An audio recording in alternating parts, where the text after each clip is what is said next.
Oke, selamat siang, sore, pagi, malam teman-teman semua dari Jebret Team. Dan kalau lo bilang sportcasting jadi ditinggalin gara-gara ada Jebret John, ada DP English Versions, ada berbagai macam acara baru yang dari Jebret Media. Kalian salah, karena memang untuk kita memilih-milih dan memilah-milah siapa yang akan ada di sportcasting ini tricky ya. Karena sebenarnya ini bukan tempat di mana kalian gua casting, karena di sini adalah tempat di mana gua pengen ngobrol, pengen mewawancarain orang-orang yang memang punya ambisi buat jadi sportcaster. Karena di sini gue pengen nanya, gue pengen tahu, dan siapa tahu dilihat sama produser dan sebagainya. Karena untuk kalian yang memang pengen jadi sportcaster yang bener-bener baru, kita bakal ngadain yang namanya Dewan Pundit Indonesia mencari Jebret Media mencari pundit ya. Jadi itu ada juga. Nah, kalian di situ bisa kirim sesuai dengan apa yang kita minta. Ada kirim video 1 menit kalian menganalisa dan juga siapa pundit yang kalian ingin perdebatkan ya. Nanti kalian bisa masuk ke situ. Dan juga nanti kita akan ada Sportcaster Academy yang akan segera kita garap.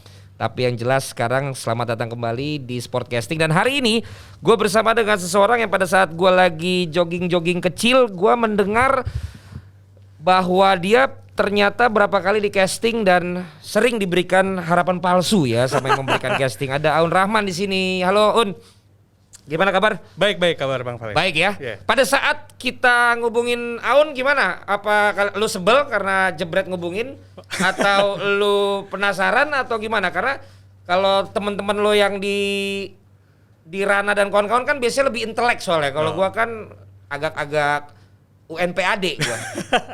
Oh gue sih apapun medianya, kalau misalnya bisa dikasih kesempatan berbicara ya berbicara aja. Luar biasa. Gak ada batasan lah istilahnya. Gak ada batasan ya. Gak ada batasan. Jadi hari ini kita ada Aun Rahman dan kita akan ngobrol-ngobrol dengan sosok yang kalian mungkin kenal juga di Box to Box.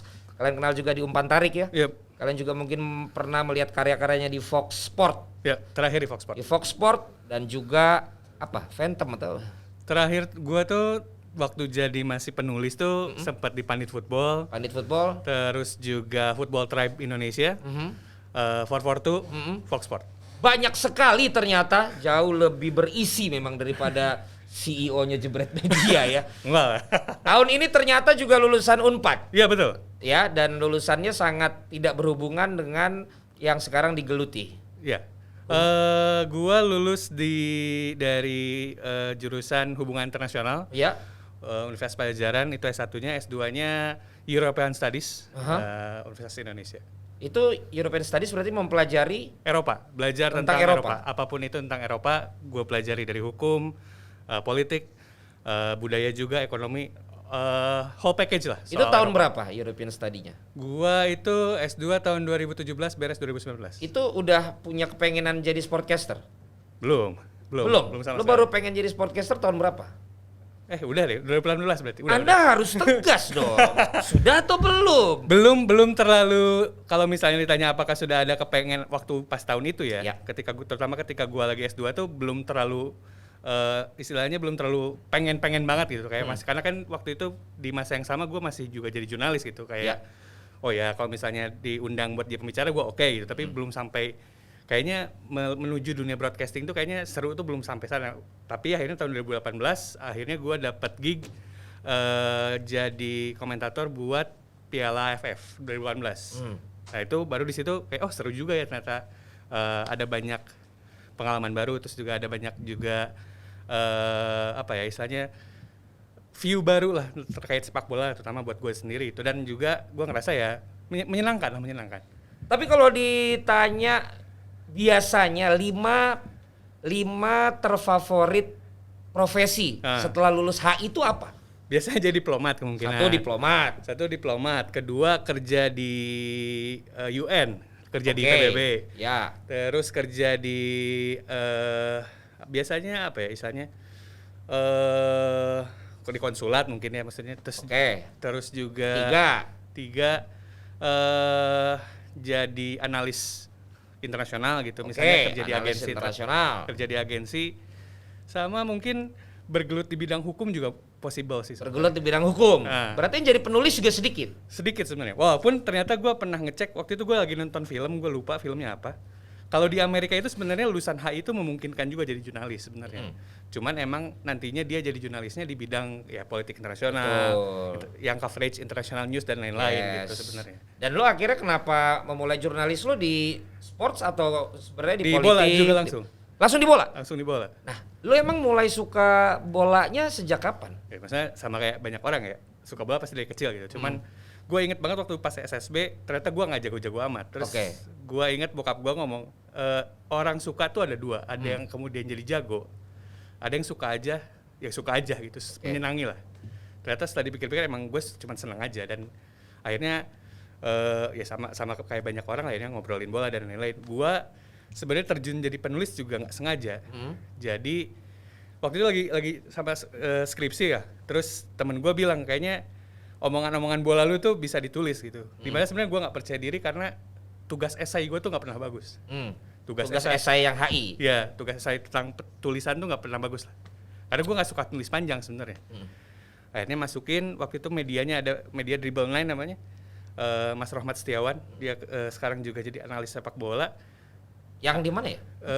Terakhir dia ada di Mitra Kukar apa kalau salah. Oh, di Mitra Kukar. Nah, akhirnya dapat, tadi sama dia publish lah. Di situ gue ngerasa ternyata terus dan dapat respon yang bagus. Akhirnya gue ngerasa ini oke juga nih jadi jurnalis, dan akhirnya di saat yang bersamaan ketika awalnya gue mau next setelah lulus tuh jadi dosen sebenarnya.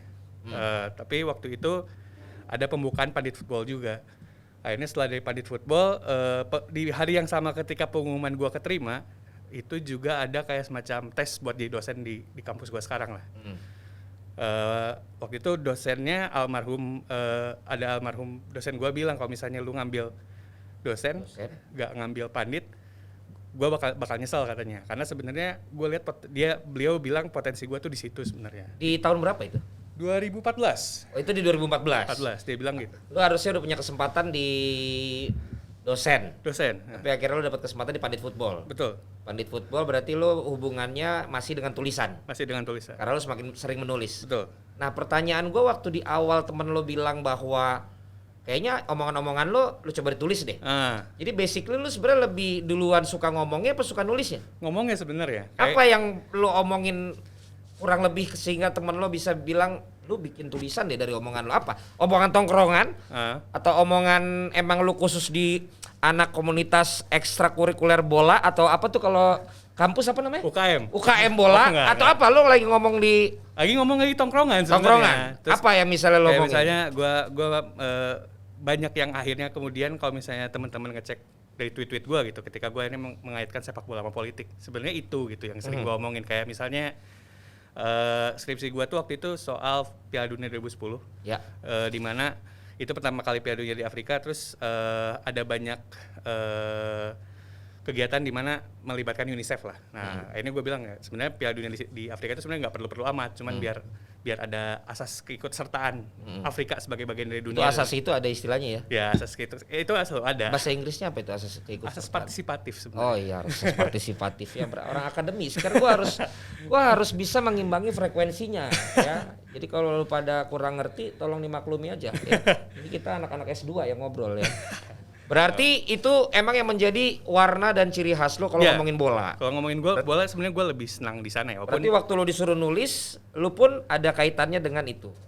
Awalnya mau ngebawa ke sana, cuman ternyata dunia tulisan kan ada juga banyak dinamika yang berbedanya juga, di mana kita juga harus ngecek pembaca tuh sukanya seperti apa gitu. Bagaimana mereka lebih senang tulisan yang seperti apa juga, sama kita di casting kan juga ada punya warna tersendiri lah buat apa yang dipengen sama konsumen gitu. Jadi yang akhirnya jarang sih sebenarnya buat nulis-nulis kayak gitu. Berarti lo akhirnya dari indie label ke major tuh kapan? Yang tadinya lo idealis mau begitu, kemudian akhirnya lo mengikuti market tuh kapan? Karena waktu gua wawancara Rossi sampai sekarang dia pokoknya maunya sesuai dengan yang dia aja. Kalau gua lebih pragmatis sebenarnya. Kalau misalnya emang hari itu yang lagi rame adalah apa, ya gua kerjain itu. Gitu. Kalau misalnya lagi rame misalnya kayak kemarin gitu. Walaupun kemarin termasuk mau ngebahas yang beda, kan ada 2 pertandingan jeda internasional yang ditunda gitu, Brasil sama Argentina. Orang-orang ngebahasnya Brasil sama Argentina kan, tapi gue ini ambil yang Guinea lawan Maroko. Nah, walaupun kalau misalnya di satu sisi lebih sering sebenarnya gue bikin konten di Twitter gue terutama itu yang lagi rame hari itu tuh apa gitu. karena itu yang mengundang engagement juga kan. Oke, berarti emang ada sebuah research juga yang lo lakukan, mana nih yang kira-kira engagementnya kena. Betul. Nah, seorang Aun Rahman, kalau kita ngelihat di beberapa foto-fotonya segala macam itu kan orang cenderung kalau nggak kenal ngelihatnya lo lebih formal. Ya. Iya. Terus kemudian gaya lo membawakan juga. Lalu kemudian di acara lo yang waktu di Euro sama teman-teman di kotak-kotak itu kan lo jadi duta besar, ya kan? Figur yang emang adalah dijadikan karakter di situ. Tapi kemudian lo di umpan tarik kan lo di situ banyak candaan. Sebenarnya lo kalau nanti mau dikenal personal branding lo sebagai pundit atau bagian dari sportcaster, itu lo pengennya yang kayak gimana? Sebenarnya lebih yang formal sih sebenarnya. Yang formal. Yang formal karena udah dibangunnya sejak lama dan ya diri gua kayak gitu. Gak, istilahnya gua nggak membohongi diri gua. Dan berarti yang kalau yang bercanda-bercanda itu lo membohongi diri lu ya? Nggak ada maksudnya itu. Atau karena ada jadi aman-aman aja ya? Itu lebih apa ya istilahnya? Kalau misalnya kita nyetir giginya lebih beda lah. Kalau gue lebih senang sebenarnya tampilnya lebih formal sebenarnya. Tapi kan kita juga lagi-lagi tadi gue udah bilang kita harus ngecek marketnya seperti apa, orang sukanya kayak gimana. Karena yang gue lihat kalau bola Indonesia dibawain kayak modelnya biasa gue lakuin di box to box agak berat soalnya. Karena gue lihat kalau di bola Indonesia marketnya lebih senang yang light gitu, yang lebih enak dicerna, terus juga relate sama kehidupan sehari-hari mereka dan lain-lain gitu. Oke, berarti lo pernah juga membawakan yang memang sesuai yang lo banget gitu. Pernah berapa Tapi kali. kemudian akhirnya lo harus gabungkan dengan apa yang kira-kira market pengen. Iya. Nah, tadi gue lupa di awal guys, pasti kalian nunggu ya. Di awal ini kita selalu punya waktu untuk 1 menit memperkenalkan diri lo bebas, dimana personal branding lo pengennya dikenal lo sebagai apa, ciri khas lo apa. Kita akan kasih kesempatan lo selama 1 menit. Silakan melihat ke kamera. Terserah. Oke. Dua-duanya untuk memperkenalkan diri kepada Aun Rahman, produser, eksekutif produser, pemilik program. Ini yang pertama. Nanti di akhir acara kita juga akan tag lagi. Di tag yang kedua. Tag yang pertama untuk Aun Rahman perkenalkan diri. Silakan 1 menit dari sekarang. Halo, nama saya Aun Rahman, sportcaster. Ulangi boleh nggak? Ulangi boleh. Ditegang gua. Oke, 1, 2, 3. Halo, saya Aun Rahman, podcaster, sportcaster, dan juga lecturer. Itu aja deh. Waktunya 1 menit 1 yang menit dikasih. Ini Itu aja ya? Nggak bisa, itu Insta story aja belum beres. Apalagi harus dikenalin. Gue merasa gue lebih pengen orang tahu gue yang gue pengen. Tag 2, sekarang tag 3 ya. Pokoknya 1 menit di sini mah nggak bisa ditawar pokoknya. Tag 3, Aun Rahman perkenalkan diri, action. Halo, saya Aun Rahman, profesi saya podcaster, sportcaster, dan juga part-time lecturer. Pokoknya berarti dia ini cocok perkenalkan diri untuk di Insta Story ya. Kalau gitu, bukan di feed ya. Oke, tepuk tangan dulu guys semuanya guys. Tepuk tangan ada di sini lo gimana sih? Ya, jadi memang orang beda-beda kan gitu kan. Nah, gua melihat lu juga punya spiritual relationship sama Adiani. Adiani itu bisa diceritain. Adiani ini juga kalian pasti tahu siapa Adiani, sportcaster yang juga banyak sekali di televisi, banyak sekali punya jersey, ya banyak sekali duitnya. Ya, silakan Aun, apa yang ini lo? Kayaknya lo ini banget. Gue kan jadi sama dengan kayaknya anak-anak yang seusia gue ya. Maksudnya ketika lihat Adiani ketika bawain pertandingan Liga Indonesia lah di zaman itu ya. Gue ngerasa ya dia inilah apa. Gue ngidolin dia banget waktu itu. Akhirnya one day akhirnya dapat kesempatan bisa interview dia buat podcast gue di Umpan Tarik. Nah, akhirnya ada banyak obrolan selanjutnya lah. Terus gue bilang gue mau nge-reach dunia broadcasting. So help me gitu. Tapi walaupun dia lebih santai sih, nggak formal banget. Dia kayak kalau misalnya ngasih tips atau ini gak baku banget gitu. Dia cair aja ngasih taunya gitu. Kalau misalnya nanti kalau bisa kejadian ini lu gini, kalau gak sampai gua ini banget lah. Kita obrolannya lebih santai. Dia Jedi master gua lah dia. Oke. Terus akhirnya sampai sekarang akhirnya jadi teman. Jadi teman lah ya. Lebih banyak obrolan yang di luar sepak bolanya kadang-kadang juga ada, walaupun mostly tetap ngomongin bola sih. Tapi ya dia sangat banyak membantu gue, terutama dari aspek teknikal lah. Karena kan gue bukan orang broadcast asalnya, terus juga gue nggak ada pengalaman. Banyak orang kan biasanya kemudian turun jadi sportcaster tuh dari radio dulu gitu. Gue gak ada pengalaman itunya juga. Gue juga bukan anak jurnalistik juga, jadi emang bener-bener learning by doing. Jadi ini setelah karena ketemu dia juga ini gue ngamatin dia. Oh kalau misalnya bawa ini gini tuh situasinya seperti ini, berarti harus yang dibicarakan seperti apa tuh. Belajar dari dia banyak juga, dari Bang Valen juga ada juga yang jadi dia sangat menginfluence untuk lo tahu bagaimana lo nanti harus tampil dengan karakter lo, atau akhirnya lo juga pengen seperti karakter dia? Dengan karakter gue. Oke. Tapi gue juga pelajari kayak misalnya artikulasi suara, terus juga bagaimana penekanan gitu. Karena gue juga sangat terkesan bagaimana dia bisa ada beberapa bahasa yang tetap masuk gitu ketika dia lagi komentator, terutama play by play gitu. Ada beberapa bahasa yang dia bisa masuk dan gue sangat terkesan dengan itu gitu. Juga soal confidence juga itu juga termasuk salah satu yang gue admire soal beliau. Sama ya asik lah.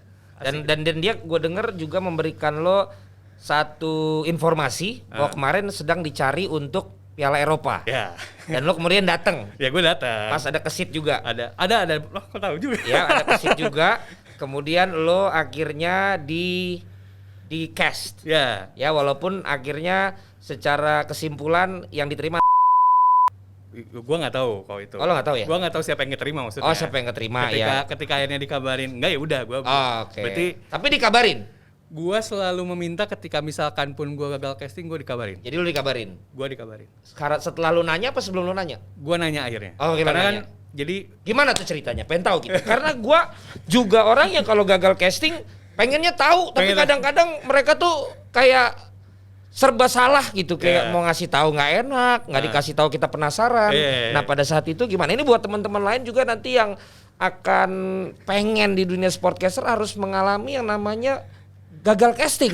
Karena itulah momen-momen yang membuat lu akhirnya lu mau maju terus, apa lu mau mundur, kecewa, ngomel-ngomel, julitin orang dan lain sebagainya. Karena lawannya banyak. Ada sesama yang casting, nanti ada gosipnya, oh iya pantas manajemen itu yang diterima. Ada lagi, oh iya dia mukanya lebih ganteng dan lain sebagainya. Ya kan, betul nggak? Nah waktu kemarin lo ceritain dong, lo nanya terus akhirnya mereka jawab kayak gimana tuh? Oh ya mas, mohon maaf, kayaknya untuk saat inilah maksudnya jawaban-jawaban standar gitu ketika lu menolak orang gitu.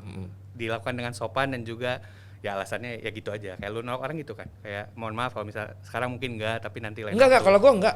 Gua kalau nolak orang, lu belajar lagi. Lu emang enggak pas.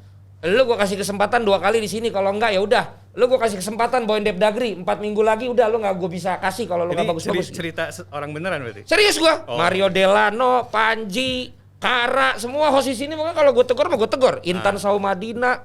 Nah, jadi beda-beda. Makanya gue pengen tahu tuh yang halus kayak gitu kayak gimana. Dia bilang ya gitu lah. Kayaknya dengan Mas Aun untuk lain kesempatan aja standar sih, Bang. Maksudnya ketika lu nolak orang dengan halus. Lu malah kesel enggak kalau standar gitu?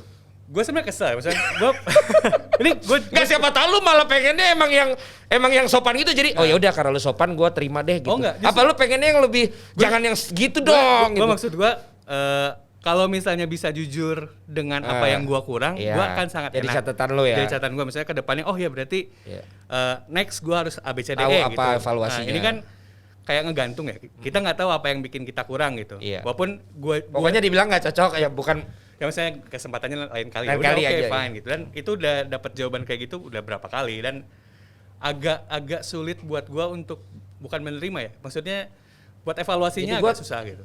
Next time gue apa yang harus gue gitu ya. Iya. Nah, lu bilang berulang kali.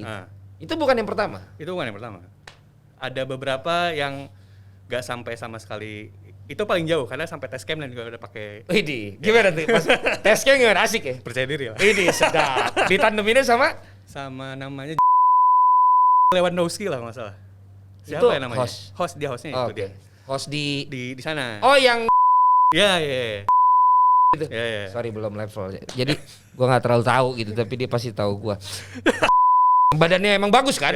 Yang emang harusnya sportcaster gitu kan? Nah, tapi kita ini pengecualian ya kan. Jadi jangan. Tapi itu yang gua justru pengen bawa Bang sebenarnya. Maksud gua tahu, gua jujur dan gua sadar secara package gua emang mungkin nggak cocok muncul di TV. Dan gua sadar hal itu gitu.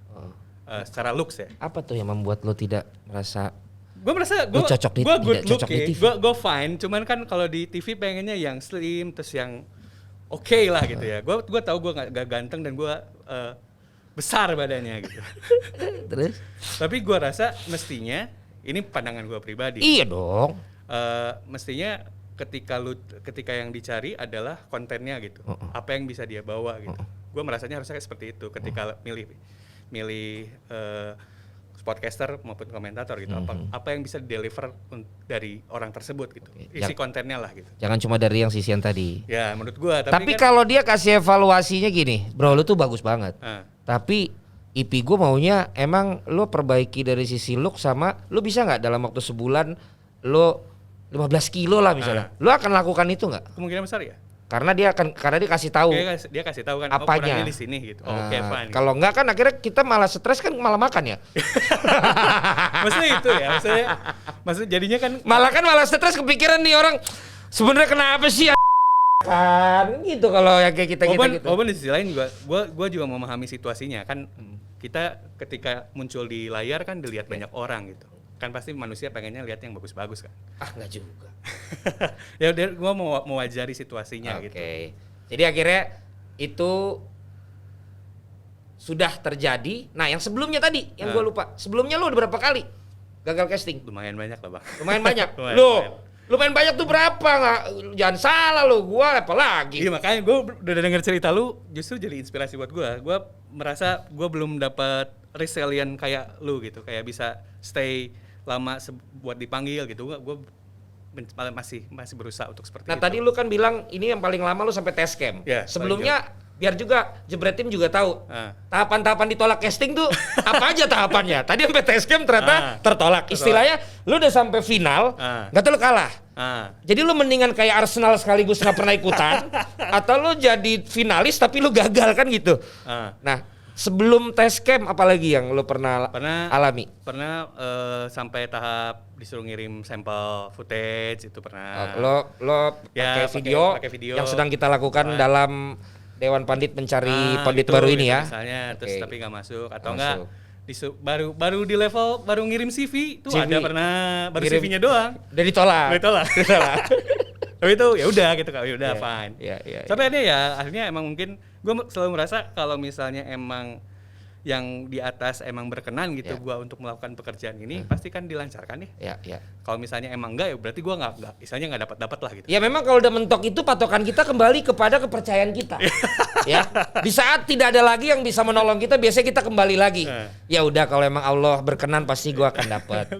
Kedua PR-nya pemain bola Indonesia, ya kalau rezeki nggak akan kemana. Iya tapi 6 bulan gaji lu kagak dibayar, Bapak.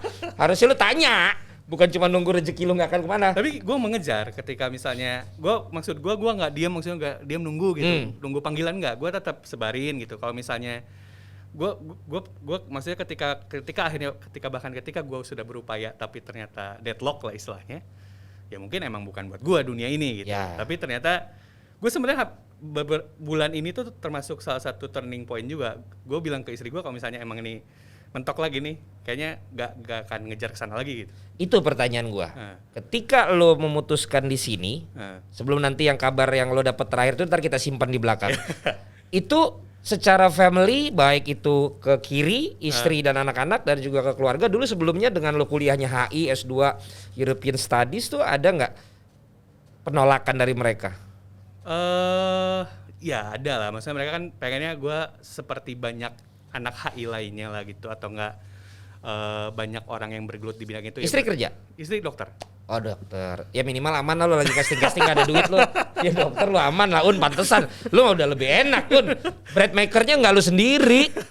Ya, tapi kan minimal dia ngebiayain lo lagi keliling casting lah. Gak gitu.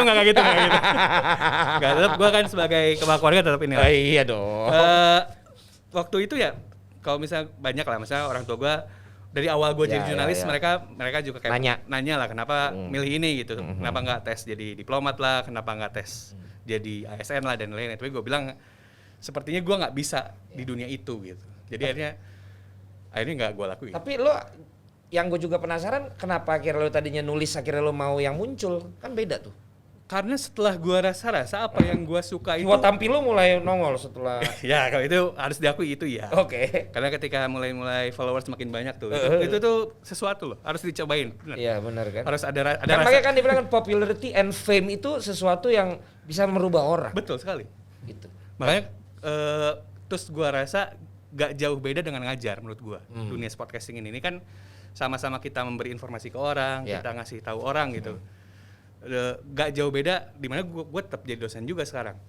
Ketika gue podcasting pun ataupun podcasting sama menurut gue, memberi informasi buat orang. Semoga informasinya jadi sesuatu yang baik buat dia gitu. Makanya gue ngerasa gak jauh beda dengan ngajar sebenarnya. Tapi lo akhirnya lo sekarang ambisinya lebih ke yang tampil daripada nulis kan? Ya sebenarnya bukan ambisi ya, cuman gue ngerasa gue bakal lebih maksimal berbicara ketimbang nulis karena beda sama Mas Rossi gitu. Kalau Mas Rossi, gue rasa dia emang penulis banget.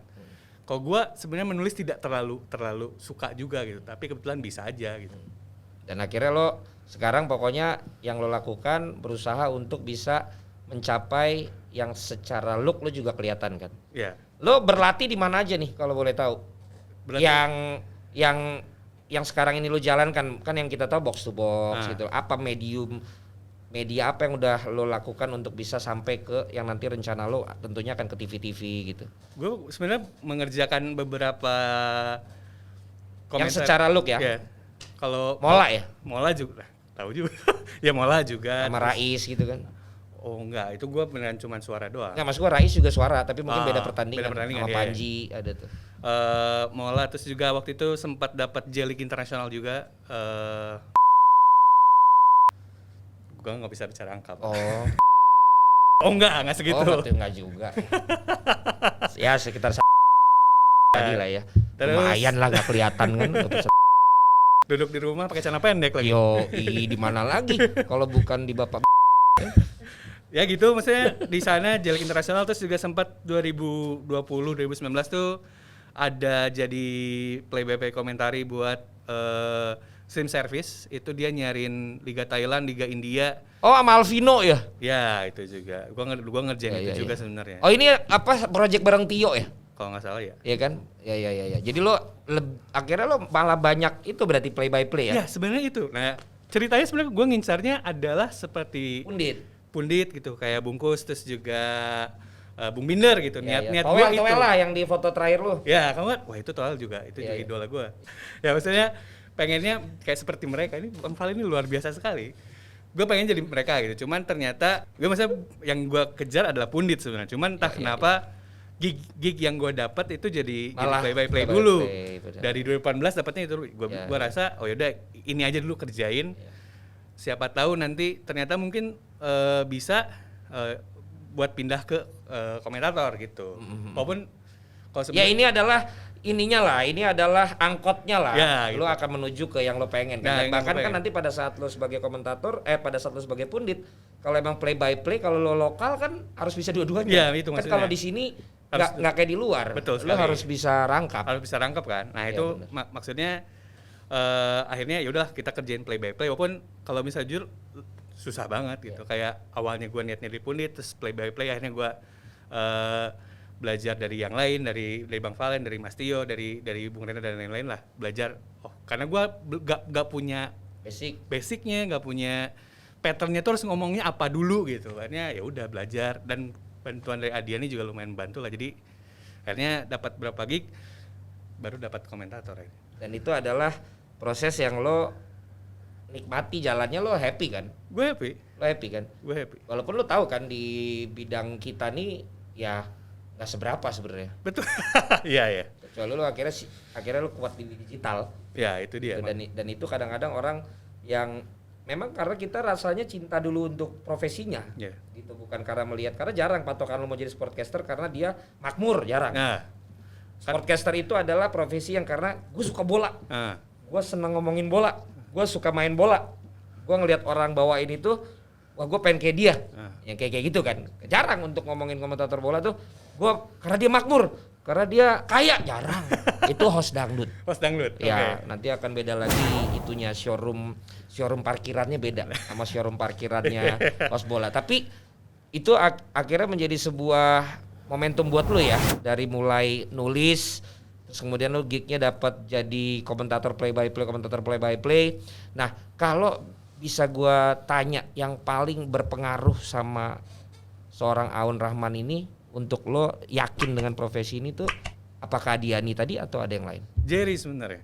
Jerry Arvino yang lebih ngetop karena dia hampir sakit itu. Yeah. Oh, iya. Gue udah bilang sama dia, lo kalau mau dikenal sebagai host, lo harus lo tindihin lagi berita itu tentang di-up lagi. kesembuhan lo, karena akhirnya orang lebih mengenal tentang kesaksian hidup lo. Gue bilang itu miracle soalnya memang. betul, bukan sebagai hostnya. Makanya gue bilang kalau emang lo nggak bisa lakukan itu, lo jadi pendeta Jer, gue bilang. Karena lo udah mengalami kebaikan Tuhan dalam hidup lo, gue bilang. Kalau lo nggak bisa ditambahin berita-berita tentang host lu, kayaknya panggilan lu di sana. Mau jadi international sportcaster kan? Oh, iya. Kenapa Jerry? Karena ada beberapa banyak waktu ketika gue udah pengen nyerah lah, kayak udahlah, kayaknya emang. Bentar. Salah. Mana sih yang sedih-sedih gitu? Kenapa lu pada saat? Karena Gue selalu kalau orang udah mau sedih tuh gue dulu orangnya tipe kalian melankolis. Sekarang tuh pengennya yang jangan sampai melankolis. Enggak, ini gak melankolis. Gue ngerasa ketika gue menyerah lah kayak, ini kayaknya emang bukan buat gue lah. Tapi dia membuat gue terpacu juga gitu. Dia maksudnya ketika diskusi kayaknya ini mentok deh Jer. Maksudnya tapi dia ngasih support, terus juga ngasih ketika kita diskusi terus tuh ya banyak insight lah gitu. Apa yang harus gue lakuin gitu. Walaupun ada banyak hal lain juga ya bikin gue bisa maju ya, dia juga bikin apa yang jadi booster juga lah, ngasih support gitu. Jadi akhirnya stay. Di momen apa waktu itu lu pernah merasa lu sudah give up? Mau give up? Ketika sebenarnya yang waktu Liga 1 ini sebenarnya gue sempat bilang ke orang TV-nya tuh, gue Liga 3 tuh nggak apa-apa, gue bilang. Liga 2 game-game klub kecil tuh gue fine, gue bilang. Ya mas nanti dihubungin tahun depan pas liganya jalan, katanya. Oke, gue bilang fine. Tapi akhirnya nggak ada panggilan, nggak ada apa, terus juga gue rasa nggak dapat apa ya, istilahnya setiap gue casting gagal, terus juga setiap kayaknya juga lebih cocok audio doang gitu, gue gitu nggak muncul di cam. Akhirnya gue ngerasa kayaknya emang bukan buat dunia buat gue deh kayaknya gitu. Tapi akhirnya ya gue dengar seorang Aun hampir akhirnya gue kayak CPNS aja deh gitu ya. Ya. Daripada gue nggak jelas, gue nggak tahu gimana. Sementara kan sambil CPNS pun nanti kalau jadi PNS bisa sambil juga misalnya gitu loh. Itu lu sampai akhirnya ada kepikiran begitu juga? Apa di momen yang tadi yang sama atau beda? Momen yang sama, karena di satu sisi gue ngerasa dunia ini ada stucknya gitu, ada ujungnya lah. Ketika lu udah di sini, ya udah di situ gitu.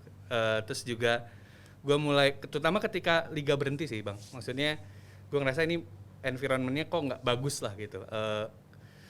Berhentinya terlalu lama kan 500 hari lebih lah. Gue ngerasa kayak kedepannya bakal gimana nih gitu. Gue ngerasa kayak kalau misalnya berhenti stop bisa jadi gak bagus ke depannya kan. Maksudnya gue tidak bisa melihat masa setelah pandemi sepak bola Indonesia itu seperti apa. Gue gak punya gambarannya, makanya akhirnya gue mutusin udahlah kayaknya CPNS aja gitu. Kayak gue ngerasa opsi lain lah gitu. Dan itu ada ya momen-momen itu ada momen itu lah yang akhirnya lo harus memutuskan gitu loh. Karena gue dulu ngajar presenter, gue bisa mengencourage mereka bahwa lo punya potensi, lo akan cocoknya di mana. Tapi di satu level tertentu, gue juga bisa melihat bahwa ternyata kemampuan public speaking lo bukan yang buat di situ. Misalnya, nah ada orang yang memang bisa nerima, ada yang enggak. Yeah. Nah, benar satu yang sukses adalah yang sekarang jadi agent asuransi yang sangat berhasil. Dia dulu ngotot banget mau jadi host. Gue bilang kayak kemampuan ngomong lo bukan di sini, bukan di kan? situ. Yeah. Nah, ketika dia pindah ke sana, sekarang dia sukses banget. Akhirnya dia berterima kasih karena at the end dia tahu bahwa nggak selamanya ya.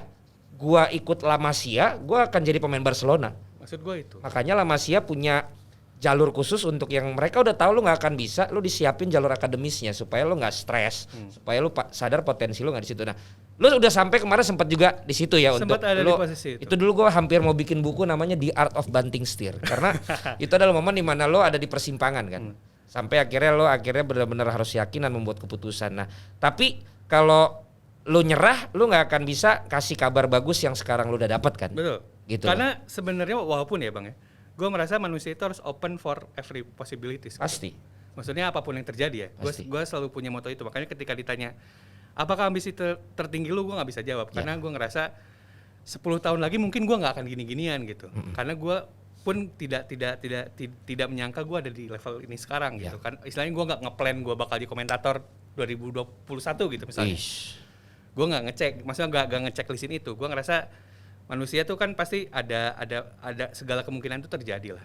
Dan kitanya harus siap gitu. Kalau misalnya ternyata gue waktu di waktu itu ketika misalnya pun ternyata ini mentok gitu ataupun misalnya deadlock, ya gue harus siap untuk banting setir ke tempat lain dan itu. Dan lu punya potensi juga. Gak masalah. Lu punya skillnya, lu punya knowledge-nya, tapi ini kan permasalahannya adalah hatinya. Betul. Ya kan, sehingga lo masih coba dulu walaupun kita nggak tahu nanti 10 tahun yang ke depan. Nah, kita balik lagi nanti ke sana. Tapi yang pertanyaan gua menyangkut dengan gua nih. Kalau seorang Aun Rahman mendengar dari orang circle lu atau orang-orang luar seorang Valentino Simanjuntak itu seperti apa? Kalau gue tipe orangnya gini Bang, gue tidak akan menjudge orang dari omongan orang lain. Maksudnya gini, ketika misalnya ada orang, si Bang Valentino tuh ABCD, gue nggak akan itu. Gue akan menjudge orang tuh ketika gue ketemu, ketika gue ngobrol gitu, ketika gue akhirnya dekat lah. Kalau misalnya masih dengar orang, ya nggak akan gue terlalu ambil pusing, kecuali cuman buat istilahnya cek ombak lah. Oh gue dengar orangnya ABCD gitu. Yang lu dengar apa? Nggak ada.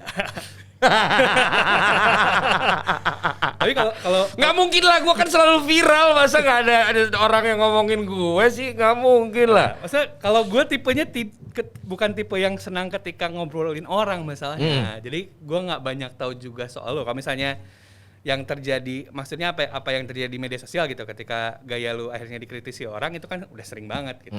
Ya paling itu aja. Malah biasa aja ya. Kayak biasa aja, makanya kayak udah. Nah makanya tadi gue tuh kenapa tanya itu karena lu kan tadi bilang bahwa lu medianya tadi gue bilang kan apa aja untuk bisa lu mencapai ke sana. Terus gue kan juga tanya bahwa kalau bukan karena suka di olahraga ini, kalau masalahnya cuan itu jauh sama bidang yang lain gitu. Makanya kan gue pastiin siapapun yang gue undang ke Sportcasting ini, kenapa lu pengen banget di bidang ini? Karena ketika lu udah dapet mimpi lu yang di TV itu, sebenarnya itu akan berbanding jauh dengan kalau lu bisa dapet yang lu bikin sendiri secara personal branding lu di digital misalnya. Tapi kan akhirnya gue cek memang lu karena lu suka dan dari lu udah ngomongin. Makanya yang banyak orang nggak tahu termasuk sesama sportcaster itu, yang gue lakukan ini semua, gue tuh mau naikin harkatnya sportcaster. Karena sportcaster ini selalu dianggap cuma nambelin program sebelum mulai karena nanti ada iklan masuk. Kemudian play by play emang harus ada yang ngisi suara, tapi orang tidak pernah memperhatikan dia nih seperti apa, dia nih seperti apa, mulai di compare, kalau sini mah bagus, sini mah ngeyel, sini mah ngaco. Itu harus ada yang memperbincangkan, harus ada yang dijadikan bahan memperbincangkan. Nah, gue bikin ini misalnya Jebret Media, kenapa? Sarananya adalah tadi, lo punya mimpi nih, kita akan kasih kesempatan kalau emang cocok gitu.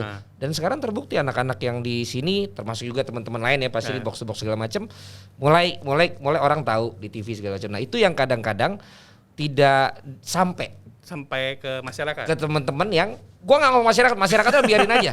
Tetapi yang sesama profesi dan yang punya mimpi di tempat yang seperti kita pengen sportcaster itu. Karena gua dulu berpikir bahwa gua udah lonely on top, sehingga gue harus ke bidang lain. Nah gue udah pernah coba berapa kali program di luar daripada sports, tapi at the end semua orang tuh tahu gue tuh sports. Jadi gue kayak akhirnya membuat kalau gitu mending gini deh, gue gedein aja deh sports ini dengan cara gue. Makanya gue seneng banget ketika Raffi mulai main di sports. Ini kita nih pasti bakal keangkat karena makin gede akhirnya sih kuenya yang selama ini tuh sangat sempit dan segmented. Makanya kenapa gue bikin sportcasting? Saat gue denger lu tidak dapat waktu itu. Dan lu bilang gua nggak tahu kenapa. Apakah karena wajah, apakah karena tubuh, ataukah misalnya mereka punya manajemen. Disitulah gue langsung bilang sama anak-anak, Ger, kita bikin sportcasting. Jadi kalaupun lu ini udah episode ke-5 ya ini ya? 5, sebenarnya gue pengen yang undang pertama lu. Karena munculnya program ini, saat gue denger lu dan gue berpikir kalau seorang lu aja yang udah punya track record cukup banyak, bisa cerita kayak begitu, betapa pengennya tapi sulit kesempatan dan lain sebagainya, apalagi yang lain. Nah makanya gue bilang kita harus bikin sportcasting, kasih kesempatan teman-teman yang pada pengen di bidang sportcaster supaya nggak ada yang tahu ketika wawancara kita ini ada yang ngambil klipnya segala dinaikin itu kan akhirnya lo juga akan terlihat oleh banyak orang. Makanya gua ngotot dari dulu waktu ada Rossi, Jerry segala, gue bilang gue tuh lo kontak si Aunnya dulu deh, gue bilang karena program ini gue munculkan karena waktu gue denger cerita lu. Jadi gue tuh dengan ada Jebret Media tuh bisa begitu sekarang. Kalau gue lagi gini, lu bikin program itu deh gitu. Dan gue pengen orang banyak yang punya mimpi yang sama kayak lu juga. Jangan pernah give up yang lu bilang tadi juga, karena medianya makin banyak. Makin banyak sebenarnya. Dan makin luas. Kalau gue boleh bilang sebenarnya adalah kuncinya adalah ngelakuin yang orang lain nggak lakuin. Karena gue inget banget ketika gue lagi casting di stasiun TV itu AE-nya atau kreatifnya lah dia bilang gitu. Kalau kreatif, kalau AE yang jual lah. Oh sorry, kreatif berarti. Kenapa jadi AE gue bilangnya? Kreatifnya tuh bilang, ya ini Bang Valen tuh dulu di sini, terus dia lu tuh dia MNC MNC kayaknya. Yang MNC kalau yang MNC. dulu di sana. Kalau dia bilang gue jujur ini terinspirasi sama kisah ini sebenarnya, dan gue ngerasa ketika lu pengen sesuatu emang harus dikejar banget gitu. Makanya tadi gue bilang kalau misal lu mau sesuatu, lu harus lakuin apa yang orang lain nggak lakuin. Dan mereka cerita apa yang lu lakuin dan orang lain nggak lakuin lah. Apa dia cerita gimana? Kan tahu gue. Ya mereka bilang lu nungguin di lobby gitu sampai ada panggilan, padahal itu bukan jadwal lu hari itu. Lu selalu standby.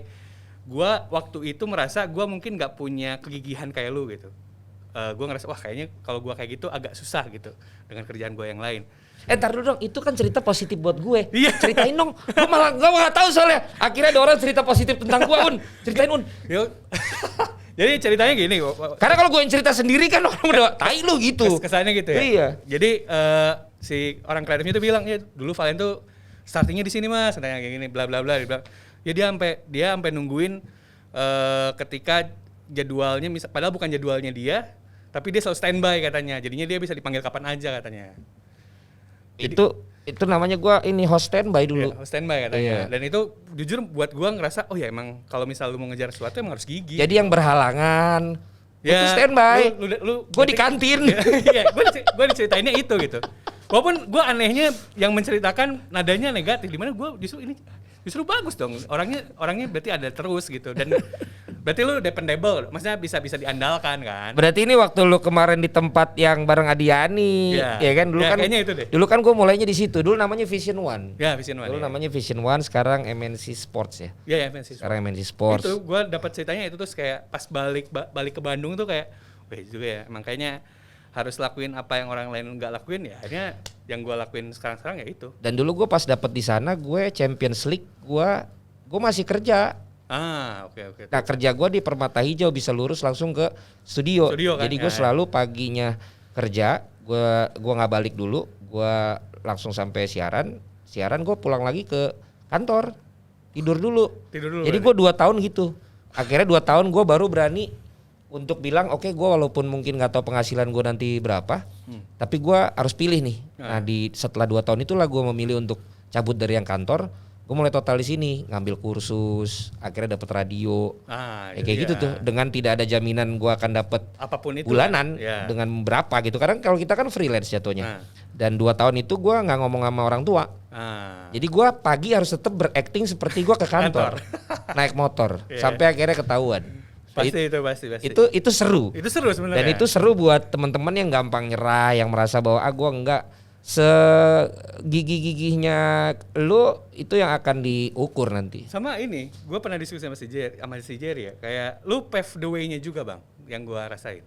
Maksudnya lu membuka jalan buat orang lain dengan lu bikin sportcasting ini juga. Kita sebenarnya ketika lu belum mengumumkan sportcasting ini, gua sama Jadi tuh pernah diskusi, kayaknya kalau Bang Fahri ini nggak ngasih jalan deh sama yang junior gitu. Kita pernah ngomongin itu sebenarnya. Makanya gua orang banyak bilang kan lu gini. Nah, gua jujur gua tuh orangnya secure gitu. Jadi gua malah kalau semakin banyak di tempat yang kayak kita ini, gua malah semakin happy karena otomatis tuh kalau kita makin banyak, maka berarti marketnya udah grow. Dan di situ nggak itu aja. Kita pun yang udah senior, yang udah bisa dibilang lebih dulu gitu ya, akan belajar lagi kan, akan terpacu lagi gitu. Bukannya akhirnya santai-santai karena udah mulai banyak yang baru nih dengan gayanya masing-masing. Sekarang kan semua bisa jadi pundit. Betul. Bukan cuma di TV. Pundit online apalagi. Lebih galak lagi, Bos. Tapi gue bilang ke mahasiswa gue, orang tuh sekarang lebih gampang untuk famous gitu. Iya. Ketika lu bisa bikin konten yang bagus gitu. Iya. Kalau misalnya TikTok FYP gitu misalnya, atau enggak misalnya di Twitter bisa bikin thread yang juga retweetnya banyak, lebih gampang ketimbang orang zaman dulu kan. Orang zaman dulu harus ikut castingnya panjang gitu. Jadi gue ngerasa kalau zaman sekarang sebenarnya posibilitasnya lebih besar gitu. Oke, nah sekarang kan udah ada kabar bagus nih. Boleh diceritain dong. Ya kalau misalnya gue sempat takut ngejing sebenarnya, Bang. Loh, nanti kan lo ini ditayanginnya setelah lo emang udah muncul dulu. Kalau belum muncul, gue jangan tayangin dulu. Kita tunggu dulu hari Jumat. Ya jadi saya takut ngejing soalnya. Enggak, makanya kita atur tayangnya. Oke, ya alhamdulillah dapat gig komentator untuk Liga 1 di O-Channel dan juga video.com. Berarti Mario Delano, maaf ya. Lagi-lagi lu ternyata tidak berhasil ya Mardel, karena lu tuh gue udah bilang, lu tuh mau jadi apa? Mau jadi host, pundit atau apa? Lu pengen jadi semuanya Mardel. Ternyata buat jadi host itu udah dikunci sama Jerry Metio. Jadi lu cari tempat lain lah. Untung ada kita yang nampung. Jadi dikabarin kemarin. Baru banget kemarin malam. Itu gimana? Lu pakai casting nggak? Itu ada lah, maksudnya ada proses lah. Ada proses. Ada proses. Tapi lu bukan yang dateng dicek tes cam lagi. Enggak, jadi malah beneran dari rekam jejak lah istilahnya. Jadi lu udah ditanya, langsung ditanya, lu bisa nggak? Lu bisa nggak? Terus boleh lihat. Wih, GR dong lu. Biasanya gua harus tes yang ini kok enggak gitu. Ya, dia bilang lihat footage yang sebelum-sebelumnya. Akhirnya gua kirimin yang Liga Jepang, Liga Thailand, gua kirim. Lu nggak kirim yang dimensi kan? Ya kan emang nggak ada, Pak. Ya bukan, soalnya kan itu MTek. Lu masa ngirimin footage dari TV tetangga? Terus gua kirimin semua lah yang udah pernah. Yang udah pernah, terus gua kirimin juga profil media sosial gua, bagaimana gua mengengage dengan netizen dan lain-lain. CV mah pastilah. Terus ya udah ini gua kirimin semua. Men, tepuk tangan men ya. Akhirnya Aun Rahman yang waktu gue denger cerita di awal katanya gagal casting, begitu pas bisa take di sport casting, dia baru dapet kerjaannya. Jadi memang itu namanya kalau di buku-buku motivasi itu namanya The Secret. Asik ya, The Secret ya, nggak pernah ada yang tahu dan nggak pernah ada yang kebetulan. Ya Un, berarti mudah-mudahan lah ya apa yang lo pikirkan selama ini di bidang itu yang lo yakini dan sekarang lo dapet, lo bisa enjoy dan thank you. lo bisa melakukan sesuatu. Karena gue berharap sih teman-teman semua nih yang di sportcasting, please do your homework untuk memperbesar kapasitas lo secara personal branding dan industrinya sendiri. Gua masih kecewa sebenarnya sama teman-teman gue banyak yang kayak gini loh. Lu tuh mikir gak sih kenapa gue lakukan ini semua tuh sebenarnya kan gue juga harus perform secara share dan rating. Betul. Gitu, tapi yang mau sacrifice untuk lakukan itu demi share rating serta engagement itu sedikit. Karena masih banyak teman-teman tuh tetap dia pengen main gayanya dia dan gaya aman. Sehingga ketika akhirnya seakan-akan gue terserang sendiri. Karena banyak yang tidak menyadari bahwa gue tuh sebenarnya lagi mau iniin profesi kita loh gitu loh. Nah kalau lu masing-masing punya personal branding sendiri dan sekarang lu lihat Justin kayak apa dan dia akui di video yang bareng gue yang minta dia untuk memulai bikin YouTube dan sekarang semua yang ada di DPI pelan-pelan gue lihat bikin YouTube sendiri, bikin itu sendiri. Itu satu hal yang memang gue kejar dari mereka gitu loh. Lo harus bikin bukan malah yang lo jangan bikin apa-apa gitu loh. Dah mudah-mudahan lo nanti di TV itu di grup sama gue ya nanti akan malah memberikan sesuatu yang berbeda. Dan semoga. Pemirsa juga, gue sih nggak peduli suka apa enggak. Yang penting pemirsa mengomenin Katanya kan gitu. Jangan cuman di rata-rata gitu loh, tapi harus ada sesuatu. Kalau gua selalu bilang kan terbaik Rendra, yang pertama dulu Bung Sambas, yang terunik itulah gua. Nah, Karena gua tahu positioning gua nggak akan bisa suara gua seperti Rendra dan Adiani. nah, Gua nggak akan bisa memulai seperti dulu Bung Sambas gitu. Tapi paling tidak gua cari gua punya keunikan. Dan itu ntar lo harus bisa temukan sendiri. of course. Dan juga ini kalau misalnya lo akhirnya bener-bener happy di situ, pertanyaan gua, what's next? Nah itu tadi, gue sangat open sama posibilitas. Gue bilang juga ke istri gue, apapun yang terjadi setelah hari Jumat, kita omongin nanti lagi gitu. Dan yang jelas lo ngomongin dulu di umpan tarik. Oh enggak, gue nggak ngomongin itu di rumah tarik tadi. Enggak nanti. Oh ya nanti. Lo harus ngomongin dong. Waktu gagal lo omongin, masa waktu berhasil gak lo omongin? Gue bilang apapun yang terjadi di hari Jumat, kita omonginnya hari Sabtu aja gitu. Siap. Apapun yang terjadi, apakah ternyata berjalan lancar? Kalau misalnya ya namanya juga first flight ya pasti ada banyak guncangan gitu. Gue bilang Enggak, biasa. gue bilang next tuh gue nggak bisa bilang next gue mau apa, karena gue selalu tadi gue bilang posibilitas tuh harus terus di open gitu. Gue Oke. apapun yang terjadi, misalnya ternyata gue nggak di broadcasting lagi ke depannya, ternyata kerja di klub misal gitu, atau nggak punya klubnya juga langsung sekalian. Mantap. Misal ya. Ataupun misalnya ternyata oh ya udahlah, ternyata sekarang kan gue dosennya masih belum full banget gitu, atau mungkin ya udah jadi dosen aja full gitu. Gue nggak tahu, gue nggak bisa bilang hari esok bang, kalau gue tipe orangnya gitu. Nah, lu udah nulis Liga Indonesia tentang apa yang terakhir? Gue sebenarnya nulis tuh udah lama banget. Udah enggak? Tapi yang lo kemarin nonton di antara yang kemarin apa? Game yang kemarin, hampir semua sih. Ya, apa yang paling berkesan? Persib ya, lu kan dari Bandung. Ya, walaupun gua bukan orang Sunda tapi Persib berkesan lah. Di Persib lawan apa ya kemarin? Persib lawan Barito Putra. Lawan Barito Putra. Oke. Kemarin gua sama siapa tuh? Oke, sekarang kita akan coba seorang Aun Rahman sebagai pundit dan juga play by play ya. Pada saat pundit bareng gua dulu, nanti pada saat play by play bareng gua juga karena dia nanti harus mengomentari apa yang terjadi di lapangan ya. Oke guys, kita akan coba bersama-sama. Ini tegang banget gua. Kan lu udah nonton kan? Lo nonton kan? Nonton. Oke. Ya gue sini aja susah. Ini gimana nih? Maksudnya lu nanti Lu jawab aja yang gue bilang ya. Oke pemirsa, baru saja kita saksikan babak yang pertama. Persib Bandung menghadapi Barito Putra, skor masih 0-0. Kalau kita lihat tadi di babak pertama, dominasi dari Mark Lok dan juga Rashid ternyata bisa diimbangi oleh permainan Lutfi dan juga Bayu Pradana. Nah,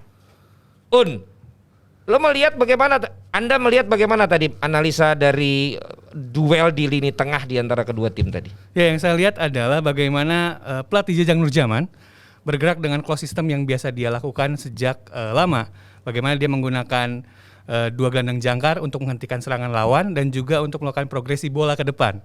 Ini yang saya lihat jadi kunci, terutama dari Lutfi Kamal Baharsyah yang akhirnya bermain di top flight setelah sekian lama. Tapi juga kita bisa lihat bagaimana Bayu Pradana juga bergerak dengan sangat baik untuk memotong serangan-serangan dari Persib. Kendala yang biasanya di beberapa pertandingan Liga 1 melihat ini baru pertandingan pertama adalah stamina di babak yang kedua. Nah, melihat begitu kencangnya penampilan Persib tadi, menurut seorang Aun Rahman, apakah babak yang kedua nanti mereka akan menerapkan pola yang sama ataukah justru Barito bisa melakukan sesuatu dari Coach Janur yang tahu dapurnya Persib? Menurut Aun gimana? Yang saya lihat justru Barito akan coba keluar menyerang di babak kedua karena mereka sudah cukup bertahan di babak pertama, sudah cukup mempelajari bagaimana pergerakan dari penyerang-penyerang Persib. Yang selanjutnya harusnya dilakukan adalah bagaimana keluar dari tekanan dan juga akhirnya mengakhiri progresi bola mereka jadi serangan. Baik Aun dan juga pemirsa, kita tampaknya sudah tersambung di Stadion Indomilk Center Arena di Tangerang, di mana brandnya harus saya sebut karena katanya sudah menempel di situ. Sudah bersiap-siap Persib Bandung dan Barito Putra di babak yang kedua. Kita saksikan Rizky Pora kali ini kita lihat menggiring bola dengan sangat baik melewati Ardi Idrus, namun direbut tadi oleh Bayu Fikri. Bayu Fikri memberikan kepada Mark Lok memberikan kepada Rashid kepada Ezra Walian menuju kepada Wander Luiz, dan apa yang terjadi? Ya ampun, berhasil digagalkan oleh Riyandi. Sebuah kesempatan yang terbuang Aun. Ya, ini adalah save ketiga dari Rian di pertandingan kali ini. Bagaimana dia bermain cukup percaya diri sebagai penjaga gawang muda di bawah gawang Barito Putra. Yang saya lihat justru adalah lini pertahanan dari Barito yang kurang disiplin untuk mengawal pergerakan para pemain dari Persib Bandung. Ini kalau UK, tau UK nggak? Ya. Bentar gue mau sholat dulu. Lu yang bawain dulu. Bawain. Serius? Dia bawain setengah menit. Dia sholat dulu 15 menit lagi. Kesel sama UK tuh.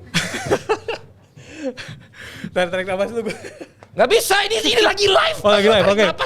Ya, kita lihat bagaimana Febri Haryadi masih menggiring bola, mencari rekannya Bayu Fikri, melakukan overlap dari lini belakang. Kita lihat bagaimana Barito Putra masih mencoba untuk keluar dari tekanan. Lutfi Kamal akhirnya bermain di top flight setelah sekian lama. Kita lihat juga bagaimana duet center back dari Persib Bandung, Nick Kuipers dan juga Victor Igbonevo tampil cukup disiplin sejauh ini. Naikin mulai ke gawang. Oke, mulai ke gawang. Oke. Ya, serangan sekali lagi. Rizky Pora masih menggiring bola. Rizky Pora bergerak dia melakukan cross pada Rizal Umainalo. Lagi Umainalo berhadapan dengan Bayu Fikri. Capek. Iya. Aun Rahman, teman-teman semua, selamat bergabung di dunia Sportcaster. Selamat bertugas di pertandingan O Channel. Gue pengen tahu. Dan juga pengen tahu apa? Honest opinion. Apa tuh? Dari lu tadi gue. Ini ada Ibu Ipi udah datang, nanti bisa kasih penilaian. Ibu sini Bu. Ibu Gie sebagai eksekutif produser beberapa kejuaraan selama di net. Boleh kita undang ya. Ibu Gie ini beda sama Ibu Kara ya. Karena kemarin di komen ada perbedaan. Ibu Gie boleh, tadi udah dengar secara pas di dalam. Langsung aja Ibu Gie, orang nanti juga diedit. Halo Bu Gia, salam dari Parana. Iya. Tadi udah gue lihat sekilas aja gitu. Kalau vokal suaranya keren, empuk, enak. Cuma kalau masukan gue Mas mungkin pace ya. Yeah. Pace-nya nanti mungkin kan nggak ada gambar, nggak ngelihat kali ya. Nanti kalau misalnya ngelihat mungkin pace-nya supaya agak ini. Tapi kalau buat knowledge nama pemain sampai ini udah pasti deh, itu udah kece. Siap. Yang penting tinggal kayak tadi sebetulnya Valen kan bilang, "Ayo lebih cepat masuk ke gawang" gitu. Sebetulnya tanpa harus nunggu masuk ke gawang pun kita bisa tuh agak pace-nya lebih cepat. Cuma gue suka banget suaranya karena enak banget, kita ngedengernya kayak oke nih empuk. Suaranya udah enak, cuma nggak tahu ya kalau opini pribadi gue masih pengen nih ngelihat ada komentator bola gitu yang bisa gitu loh, maksud gue pengen. Nah mungkin agak di mix up di situ. Juga. Betul. Unpad. Jurusan? Hai. Nah gitu aja, sukses. Siap, masih Bu. Keren, kece. Oke, itu dari Gie. Dan kita pokoknya lihat aja bagaimana penampilan dan juga tentunya performance dari Aun di O Channel di Liga 1 di hari Jumat. Dan juga buat teman-teman tadi kalau Gie kasih penilaian seperti itu, kalau kalian pengen tahu tentang dunia broadcasting di belakang layar, di studio dan di lapangan saat memproduce sebuah acara sepak bola, di mana kalian juga suka mengkritik layarnya kok burem, kok belum pakai HD, di studio seperti apa, ikuti workshop dari Jebret Media TV di workshop bulanan. Nanti kita akan informasikan tanggalnya di antara 3 dan 4 Oktober. Kalian bisa ikutan untuk mengetahui lebih dalam, bukan hanya talent yang tampil, tapi kita juga akan menginformasikan bagaimana sih tim produksi bekerja sama untuk bisa memproduce yang ada di studio, di lapangan, dan disampaikan kepada talent yang ada di depan sebagai sportcaster untuk kalian semua di tanggal 4 Oktober 2021.